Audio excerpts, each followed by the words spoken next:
form of, at least in part, involuntary suffering is depression. Do you have advice for people on how to find a way out? You're a man who has suffered in this way, perhaps continue to suffer in this way. How do you find a way out? The first thing I do as a clinician, if someone comes to me and says they're depressed, is ask myself a question. Well, what does this person mean by that? So I have to find out, because maybe they're not depressed, maybe they're hyper anxious, or maybe they're obsessional. There's various forms of powerful negative emotion. So they need to be differentiated. But then the next question you have to ask is, well, are you depressed? Or do you have a terrible life? Or is it some combination of the two? So if you're depressed, as far as I can tell, you don't have a terrible life. You have friends, you have family, you have an intimate relationship, you have a job or a career. You're about as educated as you should be given your intelligence. Use your time outside of work wisely. You're not beholden to alcohol or other temptations. You're engaged in the community in some fundamental sense, and all that's working. Now, if you have all that and you're feeling really awful, you're either ill or you're depressed. And so then sometimes there's a biochemical route to that, treatment of that. My experience has been as a clinician is if you're depressed, but you have a life and you take an antidepressant, it will probably help you a lot. Now, maybe you're not depressed.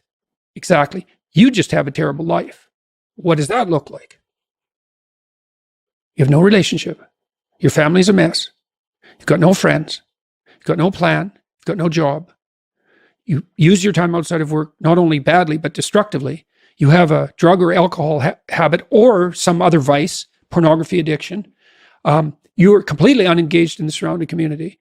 You have no scaffolding whatsoever to support you in your current mode of being or your move forward. And then as a therapist, well, you do two things. Well, if it's depression per se, well, like I said, there's sometimes a biochemical route, a nutritional route. There's ways that can be addressed. It's probably physiological if you're, at least in part, if you're depressed but you have an okay life. Sometimes it's conceptual. You can turn to dreams, sometimes to help people, because dreams contain the seeds of the potential future. And if your person is a real good dreamer and you can analyze dreams, that can be really helpful. But that seems to be only true for more creative people. And for the people who just have a terrible life, it's like, okay, you have a terrible life. Well, let's pick a front. How about you need a friend, like one sort of friend? Do you know how to shake hands and introduce yourself? I'll have the person show me. So let's do it for a sec. So it's like this. Hi, I'm Jordan. Right? And people don't know how to do that. And then they can't even get the ball rolling. For the listener, Jordan just gave me a firm handshake. Yeah, as opposed to a dead fish. And there's these elementary social skills that hypothetically, if you were well cared for, you learned when you were like 3. Yeah. And sometimes I had lots of clients to whom no one ever paid any attention. And they needed like 10,000 hours of attention. And some of that was just listening, because they had 10,000 hours of conversations they never had with anyone. And they were all tangled up in their head. And they had to one client in particular, I worked with this person for 15 years. And what she wanted from me was for me just to shut the hell up for 50 minutes, which is very hard for me, and to just tell me what had happened to her. And then what happened at the end of the conversation, then I could discuss a bit with her. And then as we progressed through the years, the amount of time that we spent in discussion increased in proportion in the sessions, until by the time we stopped seeing each other, when my clinical practice collapsed, we were talking about 80% of the time.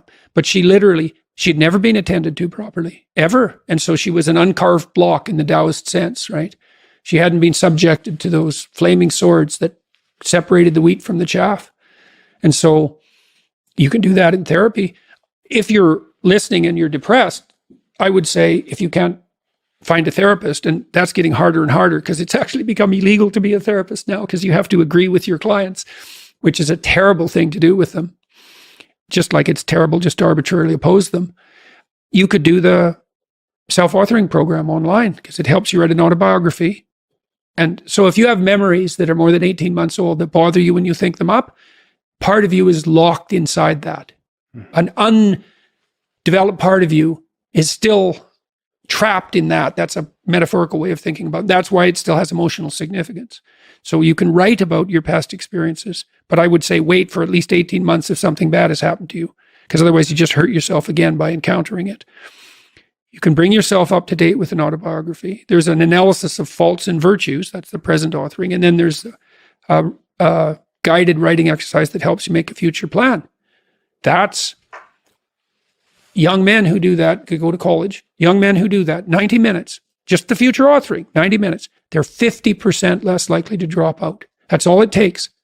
So sometimes depression is this heavy cloud that makes it hard to even make a single step towards it. Or you said isolate, make a friend. Oh man, sometimes the first step is extremely difficult. Oh my God, sometimes it's way worse than that. Like I had clients who were so depressed they literally couldn't get out of bed.